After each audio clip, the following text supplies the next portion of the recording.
자, 오늘 말씀의 주제가 뭐냐면, 자, 하나님의 응답하심이 더디다고 느껴질 때 우리가 어떻게 해야 하느냐라고 하는 것에 대한 말씀이 오늘 말씀이라고 생각하시면 될 것 같아요. 자, 우리가 분명히 기도했어요. 심지어 잠깐이 아니라 1년, 2년, 3년 오랫동안 기도했음에도 불구하고 이미 응답하실 만도 한데 이상하게 응답이 안 되어지는 경우가 있어요, 없어요? 네, 있거든요. 근데 어떻게 보면 그렇게 응답되지 못하는 상황 가운데서 과연 우리는 어떻게 해야 하느냐? 자, 1번 우리가 같이 한번 읽어보겠습니다. 다 같이 시작. 서두르지 마라. 자, 뭐 하지 말래요? 네, 서두르지 말아요. 자, 무엇이든지 여러분 하나님의 때가 있습니다. 자, 응답이 더디다고 해서요, 서두르면 안 된다는 얘기예요. 자, 서두르다 보면요, 더 빠른 응답을 위해서 오늘 말씀에 나오는 것처럼 인간적인 방법을 자꾸 사용하게 됩니다. 어떻게 보면 한국 표현으로 보면 잔머리, 꼼수 뭐 이렇게 생각할 수 있을 것 같아요. 정도가 아닌 다른 방법으로 빨리 그 응답을 이렇게 누려보고자 하는 시도들이 일어나는데, 자, 오늘 1절서부터 나오는 내용의 그 스토리예요. 자, 10년을 기다렸어요. 근데 아직도 아이를 못 가졌어요. 사실 아브라함도 너무 애가 타지만 누가 제일 마음이 힘드냐면 아내였던 이제 사레가 제일 힘들겠지요. 분명히 약속하셨다고는 했는데, 그래서 생각하다 못해서 2절 3절을 쭉 보니까 사레가 아브라함을 찾아가서 이야기합니다. 하나님께서 아직도 내게 아이를 안 주시니까 이 방법은 어떻겠느냐? 자, 애굽에서 데리고 올라온 여종 하갈이 있는데, 자, 이 여종을 취하라는 거죠. 그래서 이 여종을 통해서라도 내가 아이를 좀 가졌으면 좋겠다라고 이야기를 합니다. 네, 한국에도 예전에는 이런 문화가 좀 있었지요. 뭐 대리모라 그러잖아요. 그래서 이 당시로 얘기하면 첩을 두는 거예요. 첩을 통해서 아이를 갖는 거. 그렇게라도 해서 아이를 좀 가집시다라고 제안을 했더니, 자, 아브라함이 사레의 말을 듣습니다. 그렇게 하십시다 라고 얘기를 해요. 자, 그랬더니 자, 4절에 보니까 드디어 그 하갈이 임신을 하게 됩니다. 사레 입장에서 볼 때, 야, 드디어 내가 아이를 갖는구나, 드디어 하나님께서 응답을 이렇게라도 하시나 라고 어떤 문제가 해결된 것처럼 여겨질 수 있는 그 상황인데, 그 다음 말씀을 보니까 문제가 꼬이기 시작했어요. 자, 하갈이 여자 종인데 자기가 임신한 것을 딱 아는 순간서부터 여주인을 향한 태도가 바뀌었습니다. 심지어 성경은 뭐라고 얘기하냐면 여주인을 뭐 했대요? 멸시했대요. 멸시했대요. 어떻게 보면 문제를 해결하려고 방법을 이제 제안했고 그 방법대로 해서 실제로 보이는 문제가 해결된 것처럼 보여지는데, 오히려 지금 큰 문제를 만났습니다. 이 여종으로 인하여 무시를 당하고 어떻게 보면 멸시를 당하는 이 정신적인 고통에 또 다른 문제를 지금 시달리게 되었다는 거죠. 자, 그래서 5절을 보니까 사레가 화가 났어요. 왜 이런 상황이 벌어졌을까라고 해서 아브라함을 찾아가 가지고, 자, 이렇게 얘기합니다. 내가 받은 모욕은 당신이 받아야 옳도다. 여러분, 이 이야기를 듣는 아브라함은 어떨 것 같아요? 조금 억울하지 않을까요? 솔직히 아브라함이 첩을 좀 드립시다라고 얘기한 것도 아니에요. 사라가 얘기한 거고, 사라가 하자고 한 거에 들어줬는데 문제가 생겼다고 아브라함 당신 책임입니다 라고 이제 이야기를 하는 상황이 벌어지는 거죠. 그러면서 심지어 5절 끝자락에 보니까 당신과 나 사이에 여호와께서 판단하시기를 원하노라. 솔직히 판단을 하시면 누가 잘못한 거예요? 어떻게 보면 사례가 잘못을 더 한 것 같기는 한데, 자, 그랬더니 자, 6절을 보니까 그 사례의 하소연을 들은 이제 아브라함이 뭐라고 얘기하냐면 당신 여종 아니냐, 당신 거 아니야, 그러니까 당신 마음대로 해라 라고 이야기를 합니다. 그랬더니 어떤 상황이 벌어지냐면 사례가 하갈을 향하여 복수를 해요. 여자가 이제 이를 갈고 이제 복수를 합니다. 그래서 말씀을 보니까 사레가 하갈을 거꾸로 이제 학대를 시작하니까 이제 하갈이 견디질 못하는 가운데 집에서 이제 도망쳐 나가는 일이 벌어졌다라고 하는 거예요. 어떻게 문제가 좀 해결된 듯, 참 괜찮다, 참 잘됐다라고 잠깐 여겨지는 순간 이 가정이 완전히 전쟁터가 돼버렸어요. 어떻게 가정 안에서 서로 막 학대하는 일들이 벌어지고 복수하는 일이 벌어지고 또 도망치는 일이 벌어지고 이런 일이 가정 안에서 일어나면 안 되잖아요. 어떻게 보면 그 응답을 조금 일찍 받아보려고 하는 시도로 인하여 가정 안에서 제일 중요한 걸 잃어버렸어요. 행복을 잃어버리고 화목을 잃어버립니다. 여러분, 이 사건이 여기서 끝나지 않아요. 그럼 다음 주 말씀을 보면 도망쳤던 그 하갈이 이제 다시 집에 돌아오게 되는데, 돌아오게 돼서 이제 이 하갈의 아들이 이제 이스마엘이라고 하는 이름으로 자라요. 그리고 나서 나중에 15년 뒤에 사레의 몸을 통하여 이삭이 태어납니다. 몇 살 차이예요? 15살 차이예요. 그랬더니 먼저 태어난 이스마엘이 이삭을 막 괴롭히기 시작하는 거예요. 도대체 이것으로 인하여서 가정이 평안할 날이 없는 거예요. 결국은 하갈과 이스마엘은 그 집에서 쫓겨나는데 그것으로 끝나는 게 아니에요. 여러분, 그 사건이 많은 학자들이 그런 얘기를 합니다. 역사학자들이 그 이스마엘과 이삭과의 이 다툼이 역사적으로 수천 년 동안 있어져서 지금도 중동에 있어지는 끊이지 않는 분쟁이 그 이스마엘과 이삭과의 분쟁이다라고 얘기할 정도로, 자, 서두르면 돼야 한대요. 서두르면 안 된다는 얘기예요. 응답이 내가 생각하는 것보다 좀 더디다라고 할지라도, 자, 이렇게 서둘러서 인간적인 방법을 쓰다 보면 엄청난 부작용으로 인하여서 대대로 고통을 받는 일들이 벌어진다는 거예요. 그래서 자, 오늘 제목이 뭐였어요? 제목이 빠른 것이 아니라 뭐 하는 거예요? 바른 거예요. 특별히 하나님의 응답하심에 대해서만큼은 여러분 서둘러 가려고 하지 마시고 여러분 바른 길을 가야 하는 줄로 믿습니다. 자, 그런데 자, 두 번째 내용이 뭐냐면, 자, 기다려야 한다라고 하는 걸 알지만 기다림을 방해하는 인간적인 방법들의 여러 유형들이 있어요. 자, 제가 세 가지를 말씀을 드릴게요. 자, 첫 번째 1번 다 같이 시작. 내 맘대로 세워놓은 다양한 기준들. 자, 내가 기준을 세우는 것, 여러분, 이게 기다림을 방해하는 조건들이 돼요. 자, 이게 뭐냐면 오늘 3절 말씀을 보니까, 자, 아브라함이 가나안 땅에서 산 게 몇 년째 됐어요? 10년이나 지났어요. 여러분, 사실 창세기 말씀을 쭉 보고 있으면 이 아브라함 이야기가 창세기 12장부터 시작이 됐는데 사라가 어떤 말을 했다, 어떤 행동을 했다라고 하는 부분에 있어서의 내용은 전혀 없습니다. 어떻게 보면 오늘 처음으로 사라가 등장해서 이제 자기 이야기를 시작을 한 거예요. 근데 이 10년이 지났다라고 하는 이 내용을 보니까 무슨 생각이 되냐면, 이제 10년이면 자, 기다릴 만큼 기다렸다라고 마음 가운데 여겨졌던 것 같아요. 그렇잖아요. 웬만하게 기도했으면 뭐 1년, 2년 안에 응답이 좀 돼야지요.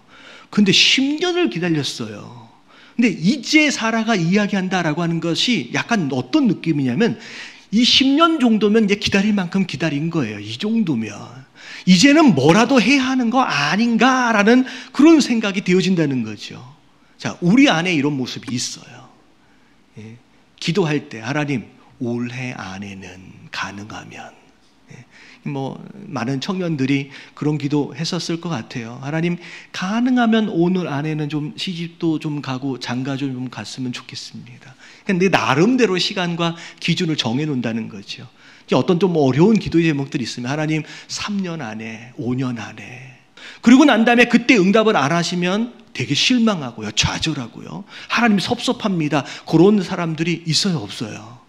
여러분, 때는 누가 정하시는 것이냐? 앞에 나와 있는 것처럼 하나님이 정하시는 거예요. 내가 마음대로 정해놓고선 여러분 서두르거나 조바심 내지 마시고, 오늘도 똑같은 거예요. 10년이나 기다렸는데 그래서 오늘 일이 벌어지는 거예요. 여러분, 기도를 했으면 여러분 응답하실 때까지, 자, 어떻게 기다려야 돼요? 잠잠히 여러분 기다리는 거, 여러분 그게 지혜예요. 여러분 깨달아지시는 저와 여러분들 되시길 주님의 이름으로 축원합니다. 그리고 두 번째, 자 2번 같이 한번 읽어볼게요. 시작. 인간 관계 속에서의 다양한 감정들. 자, 우리의 기다림을 방해하는 두 번째 요인이 뭐냐면 인간적인 관계 안에서 만들어지는 많은 감정들이 있어요. 자, 오늘 말씀을 보면 사례가 제안을 합니다. 첩을 얻어다 준 거예요. 자, 이제 하갈에게 너 들어가라고 얘기를 했을 때 어떻게 보면 아브라함이 그렇게라도 아이를 낳겠다라고 하는 사라의 제안에 대하여 어떤 남자들은 첩을 아내가 얻어주네. 여러분 이런 마음에 아싸 라고 만약에 생각하신 분들이 계시면 여러분 회개하시길 주님의 이름으로 축원합니다. 여러분 아내가 첩을 얻어줬어요. 여러분 일반적으로 첩은 누가 만들어요? 남자가 만들어요. 역사적으로 보면요, 남자가 자기 성적 욕구를 채우기 위해서 첩을 자기가 내려옵니다. 근데 오늘 상황은 아브라함이 아니라 아내가 첩을 만들어서 들이보내는 거예요. 여러분 이것은 아브라함이 아싸하고 좋아할 일이 아니에요. 여러분 이 사실 사례에 대한 내용을 보면 많은 정보가 없기 때문에 그냥 나와 있는 내용으로 보면 일단 아름다운 여인입니다. 그렇잖아요. 애굽에 내려갔는데 애굽의 바로까지 난리가 날 정도로면 굉장히 아름다운 여인입니다. 그리고 지금까지 애굽에 내려갈 때도 내 누이라고 합시다. 그래야지 내가 살지 않겠습니까? 라고 아브라함이 얘기했을 때 다른 얘기 없어요. 그냥 예 알겠습니다 라고 그냥 순종하는 여인이에요. 그 두 모습만 봐도요, 어떻게 보면 착한 아내예요. 되게 말 잘 듣고 현명한 어떤 그런 모습처럼 보여집니다. 근데 자, 아내로서 첩을 얻어다 주는, 그렇게 해서라도 내가 아이를 좀 가졌으면 하는, 그렇잖아요. 여자분들 같은 경우에 그게 쉽겠습니까? 이 마음 가운데 내 남자가 다른 여인을 품는다라고 했을 때 얼마나 마음이 이렇게 힘들겠어요. 근데 그것을 무릅쓰고라도 아이를 낳기 위해서 그런 결단을 했다라고 하는 부분에 있어서 아브라함은요 되게 불쌍한 거예요. 되게 미안한 거예요. 되게 동정심이 가는 거예요. 저렇게 해서라도 아이를 갖고 싶어하는, 근데 내가 그렇게 해주지 못하는 것으로 인하여 미안한 마음까지, 이런 그런 마음 가운데 그렇게 얘기를 하니까 안 돼! 라고 거절할 수가 없는 거예요. 그 동정심과 연민의 마음으로 인하여 고민도 없이 오케이 그냥 알아서 해 라고 그냥 들어주는 상황이 벌어집니다. 여러분 이게 무서운 거예요. 예를 들어서 아담과 하와 이야기로만 봐도요, 자 누가 먼저 따먹었어요? 하와가 먼저 따먹어 버렸어요.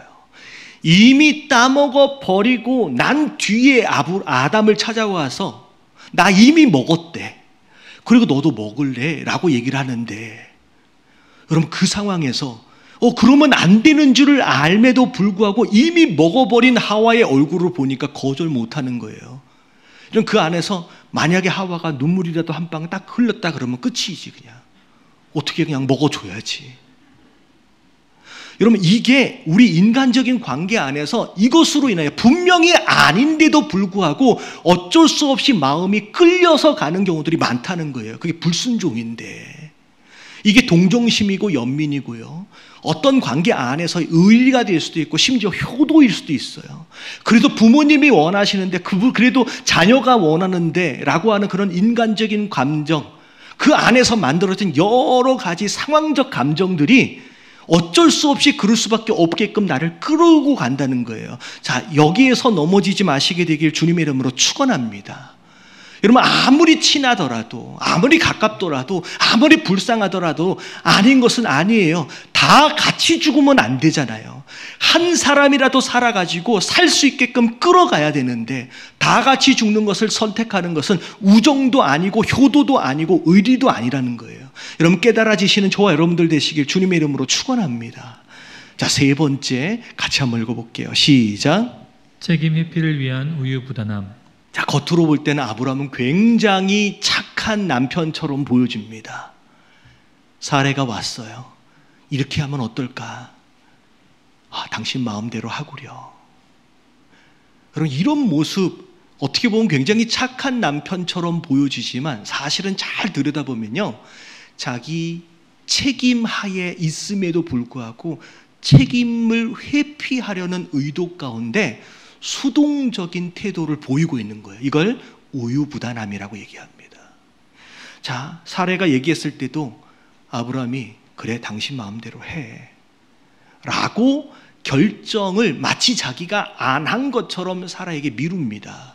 그리고 심각한 문제가 생겼어요. 지금 사례가 거꾸로 학대를 당하는 상황이 벌어졌어요. 사례가 와가지고 이 문제를 좀 해결해 달라고 얘기할 때도 마찬가지. 아브라함이 뭐라 그래? 당신 종이잖아. 당신이 알아서 해.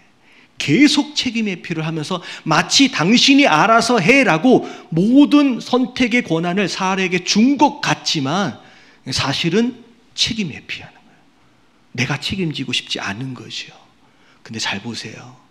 자, 이 모든 문제에 대한 책임은 결국은 누가 지게 돼 있냐면 아브라함이 지게 돼 있어요. 왜? 그 가정의 가장이니까요. 족장이니까요.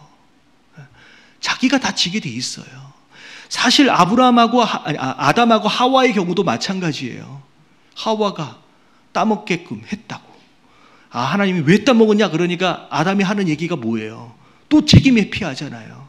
당신이 준 이 여자가 나로 하여금 먹게 해서 내가 어쩔 수 없이라고 이렇게 변명이 되어지는 거죠. 근데 여러분, 성경을 보면요, 여러분, 이 상황에서의 범죄를 하와의 범죄라고 얘기하지 않아요.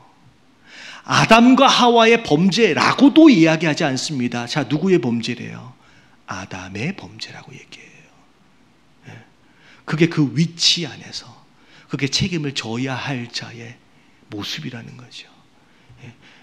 마치 그냥 알아서 하세요 라고 선택과 결정을 양보하는 것이 좋은 게 아니라 해야 할 것에 대해서는 자기가 할 수 있어야 된다는 거예요. 결국 이 우유부단이 이 가정을 전쟁터로 만들어 버렸어요.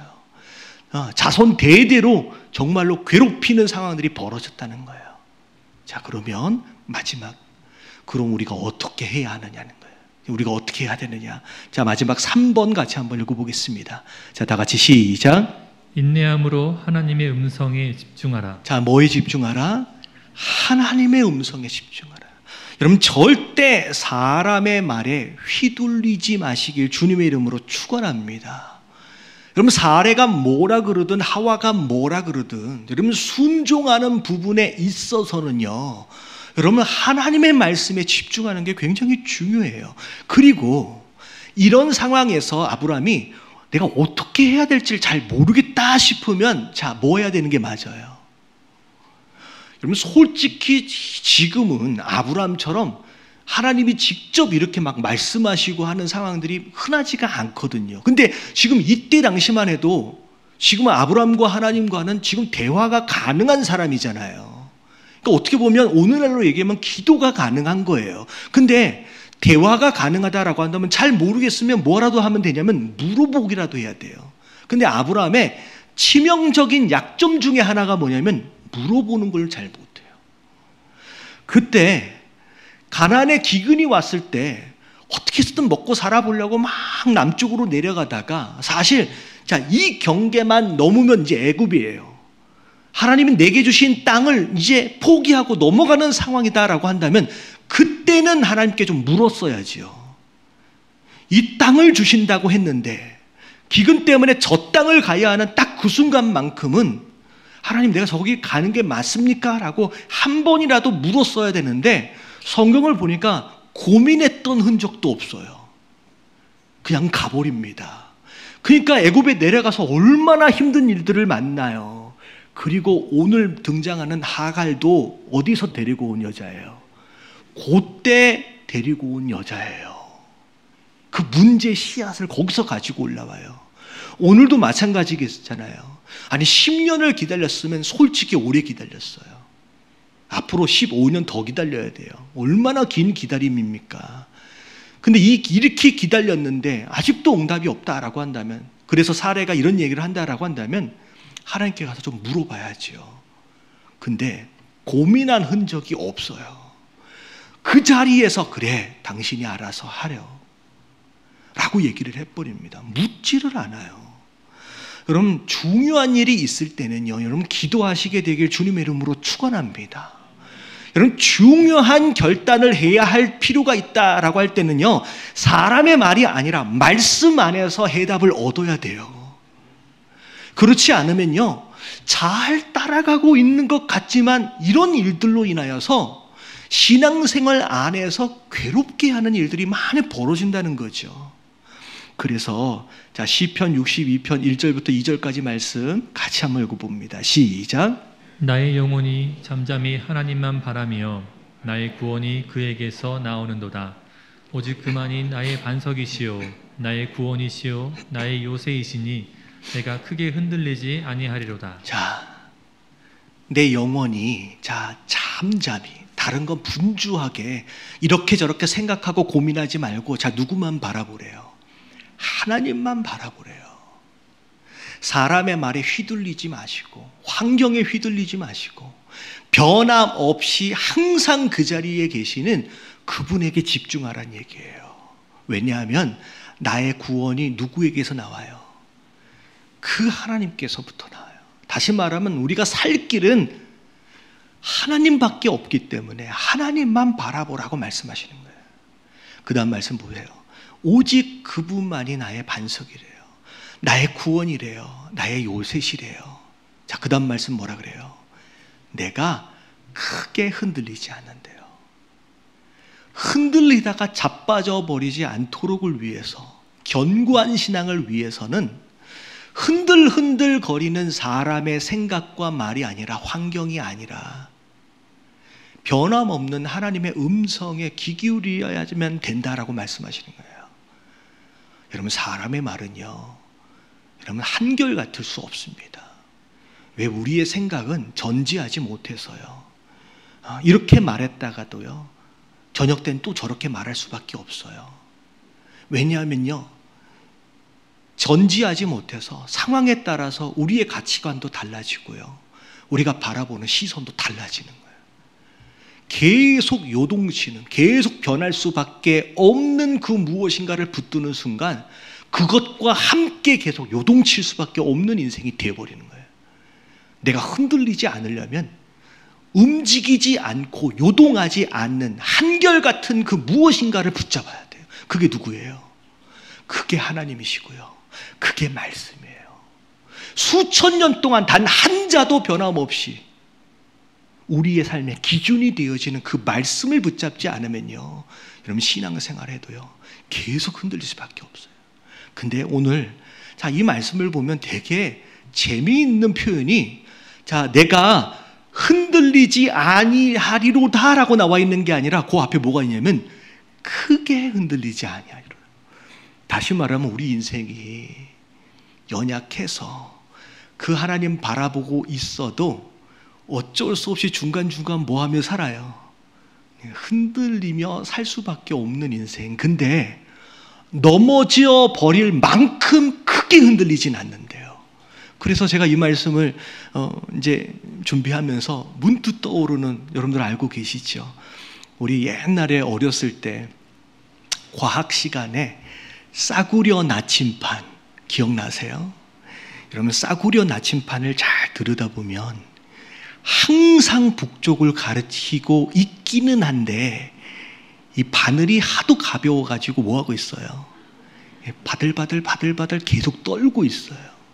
저는 그게 우리의 신앙생활인 것 같아요.